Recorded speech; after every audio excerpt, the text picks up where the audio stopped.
प्रधानमंत्री जी हो या मुख्यमंत्री जी हो या कोई अन्य घटक दल हो, कोई भी बिहार के संदर्भ में बात नहीं अब कर रहा है कि बिहार को ज़रूरत क्या है, बिहार को चाहिए क्या, विशेष राज्य का दर्जा। जो एक विशेष पैकेज की बात प्रधानमंत्री जी ने 2015 में किया था, अब कोई विशेष पैकेज की बात भी वो नहीं कर रहे हैं। तो क्या चुनाव के बाद जब कोई वादे ही नहीं है बिहार के साथ, भारतीय जनता पार्टी के घोषणा पत्र में भी बिहार कहीं नहीं है और जदयू ने कोई घोषणा पत्र जारी ही नहीं किया।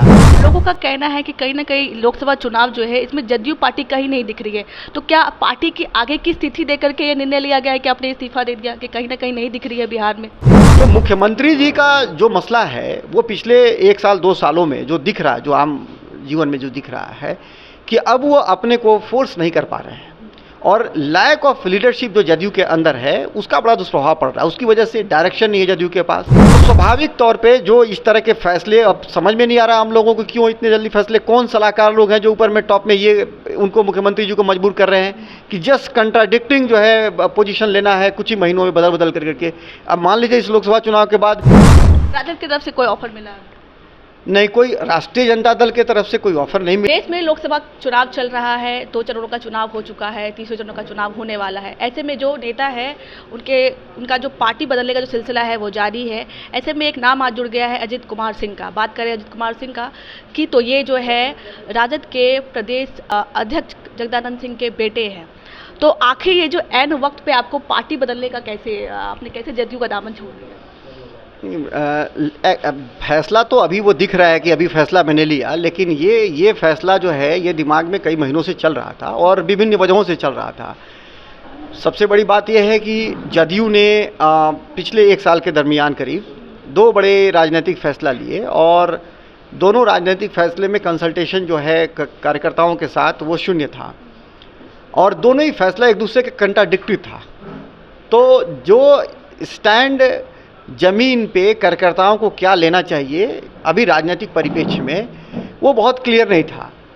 तो हम लोग इतने भी अभी सहज नहीं है कि बार बार फैसले को उल्टा और सीधा करके और सामान्य रूप से समाज में हम लोग उठ बैठ कर सके। तो बड़ा ही असहज स्थिति थी और उसके अलावा फिर एक महसूस हुआ कि चलो ये बिहार के हित में बड़ा फैसला हुआ होगा या पार्टी के हित में बड़ा फैसला हुआ होगा, तो इसके नाम पे भी हम लोग मुख्यमंत्री जी के साथ खड़े रहते हैं। लेकिन चुनाव जैसे जैसे नज़दीक आया और चुनाव जैसे जैसे बीत रहा है, हम लोगों ने देखा कि प्रधानमंत्री जी हो या मुख्यमंत्री जी हो या कोई अन्य घटक दल हो, कोई भी बिहार के संदर्भ में बात नहीं अब कर रहा है कि बिहार को ज़रूरत क्या है, बिहार को चाहिए क्या, विशेष राज्य का दर्जा। जो हम लोगों का जदयू पार्टी में जब हम लोग रहे या उसके पहले से जो मूल कैपिटल, पॉलिटिकल कैपिटल रहा जदयू का, जिसके ऊपर लगातार संघर्ष जारी रहा, उस विषय पे अचानक खामोशी है, चुप्पी है। एक विशेष पैकेज की बात प्रधानमंत्री जी ने 2015 में किया था, अब कोई विशेष पैकेज की बात भी वो नहीं कर रहे हैं। तो क्या चुनाव के बाद जब कोई वादे ही नहीं है बिहार के साथ, भारतीय जनता पार्टी के घोषणा पत्र में भी बिहार कहीं नहीं है और जदयू ने कोई घोषणा पत्र जारी ही नहीं किया, तो अगले 5 साल में जो बिहार की जनता है वो किन वादों के हिसाब से आकलन करेगी कि सरकार ने क्या किया और क्या नहीं किया? लोगों का कहना है कि कहीं ना कहीं लोकसभा चुनाव जो है इसमें जदयू पार्टी कहीं नहीं दिख रही है, तो क्या पार्टी की आगे की स्थिति देकर के ये निर्णय लिया गया है कि आपने इस्तीफा दे दिया कि कहीं ना कहीं नहीं दिख रही है बिहार में?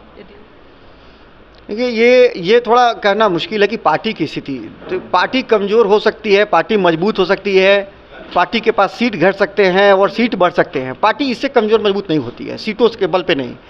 पार्टी कमज़ोर मजबूत जो होती है वो कार्यकर्ताओं के आधार पर। बार बार फेरबदल करने से तो पार्टी को भी नुकसान होता है। निश्चित रूप से सबसे ज़्यादा नुकसान होता है ज़मीनी स्तर पे कार्यकर्ताओं का मनोबल का गिरना, वो पार्टी का सबसे बड़ा नुकसान है। वो पॉलिटिकल कैपिटल जो है उसका वो धीरे धीरे इरोजन होता है, वो जदयू के साथ बहुत बड़े स्तर पे हुआ है।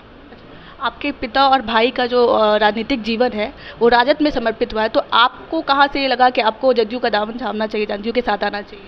मैं उस समय भी जदयू ज्वाइन करने वक्त ही बोला था कि मुख्यमंत्री जी की बातें, नीतियाँ और कार्य से मैं प्रभावित था और उनके बहुत सारे विषयों पे मैं प्रभावित कभी भी रहा हूँ। मैं ये नहीं कह सकता कि आज मैं दल बदल रहा हूँ तो मैं अपने विषयों और मुद्दों को मैं बदल रहा हूँ। स्वाभाविक तौर पे मैंने कोई दल भी अभी नहीं ज्वाइन किया है, मैंने पार्टी छोड़ा है।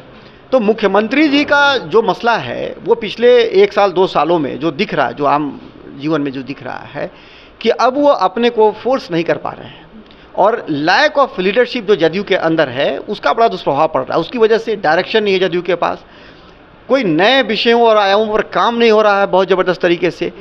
तो स्वाभाविक तौर पे जो इस तरह के फैसले, अब समझ में नहीं आ रहा हम लोगों को क्यों इतने जल्दी फैसले, कौन सलाहकार लोग हैं जो ऊपर में टॉप में ये उनको मुख्यमंत्री जी को मजबूर कर रहे हैं कि जस्ट कंट्राडिक्टिंग जो है पोजीशन लेना है कुछ ही महीनों में बदल बदल करके। अब मान लीजिए इस लोकसभा चुनाव के बाद जदयू राजद का गठबंधन फिर हो जाए तो ये अजीबोगरीब, अच्छा जिसकी संभावना खारिज नहीं कर सकता। हाँ, तो ये UFO की स्थिति में फिर बड़ा मुश्किल है कि आप जदयू में आप अपने पॉलिटिकल करियर को आगे बढ़ाने का सोचें। बात करें एनडीए की, तो एनडीए भी महागठबंधन पे ही आरोप लगा रही है कि ये जो पार्टी है ये आरक्षण विरोधी है। प्रधानमंत्री भी जो है भाषणों में अपने कह रहे हैं कि कांग्रेस जो है या राजद की बात करें तो आरक्षण विरोधी है। राष्ट्रीय जनता दल आरक्षण विरोधी है ऐसा नरेंद्र मोदी जी ने कहा है। शायद वो कांग्रेस के संदर्भ में कहे होंगे, लेकिन गठबंधन में, लेकिन अगर आरक्षण की बात भी किया जाए तो इस देश में सभी जानते हैं कि रिजर्वेशन के अगेंस्ट में कौन लोग हैं। ये तो भारतीय जनता पार्टी और उसके पहले जनसंघ पार्टी, और वो जो इनकी जो मातृ जो संगठन है RSS, और जो उनके अभी तो मोहन भागवत जी का बयान भी 2014 के चुनाव के पहले आया था कि आरक्षण की पुनर्समीक्षा हो। तो वो तमाम जो बातें हो रही हैं रिजर्वेशन के अगेंस्ट तो भारतीय जनता पार्टी रही है। उसने जब सरकार का गठन हुआ तो उसने जो है एक अति पिछड़ों के काउंटिंग के लिए और एक पूरी रोहिणी आयोग बनाया, और रोहिणी आयोग का रिपोर्ट आज तक सार्वजनिक नहीं हुआ। और उसके जो रिकमेंडेशन थे कि जातीय आधारित जनगणना के बगैर आप आरक्षण का कल्पना कैसे कर सकते हैं, तो उसने 2021 में इसलिए नहीं किया क्योंकि लोगों का दबाव था कि नहीं जातीय आधार पर कराइए, तो उसने उसको टाल दिया। और आप देखिए ख्याल से घोषणा पत्र में भी अगला जनगणना कब करेंगे, कास्ट बेस्ड करेंगे कि नहीं करेंगे, उसमें भी उन्होंने नहीं कहा, कुछ नहीं कहा उसमें। तो ये तो नरेंद्र मोदी जी की और भाजपा की मंशा है आरक्षण खत्म करने की, और इसीलिए सरकारी नौकरियां भी समाप्त कर रहे हैं, क्योंकि उसी में नौकरियां आरक्षण के तहत लोग जाते भी है करने। तो वो नरेंद्र मोदी जी उसके विरोधी हैं, भाजपा विरोधी आरक्षण का। बाकी पार्टियों के बारे में ये नहीं कहा जा सकता। राजद की तरफ से कोई ऑफर मिला नहीं, कोई राष्ट्रीय जनता दल की तरफ से कोई ऑफर नहीं मिला है। इंतजार में है आप? न, मैं इंतजार में भी नहीं हूँ, मैं फैसला अपना स्वयं लूँगा। अच्छा, सामने आप जो है महागठबंधन को सपोर्ट कर रहे हैं, सामने में एनडीए है, लगता है इतना आसान रहेगा? क्योंकि जो बीजेपी है वो पूरे आत्मविश्वास के साथ कह रही है कि अब की बार 400 पार। अब ईवीएम में कोई सेटिंग वेटिंग करके रखा होगा तो उसका आत्मविश्वास होगा, धरातल पे तो कोई उसको सीट नहीं मिल रही है। अगर इंडिया गठबंधन जीत जाती है तो ये ईवीएम का रोना तो नहीं गाइएगा? नहीं, उसके देखिए ईवीएम जो है, ईवीएम तो एक कंसर्न तो है सभी पार्टियों का, उसके ऊपर सुप्रीम कोर्ट में हियरिंग भी हुआ है, हम लोगों ने अपनी चिंता भी व्यक्त किया है। और अभी के चुनाव में अचानक इलेक्शन कमीशन ने अपने परसेंटेज ऑफ वोट को बिहार में भयंकर तरीके से रिवाइज कर दिया। पहले वो 54% कह रहा था, अभी 59% कह रहा है। तो और वो भी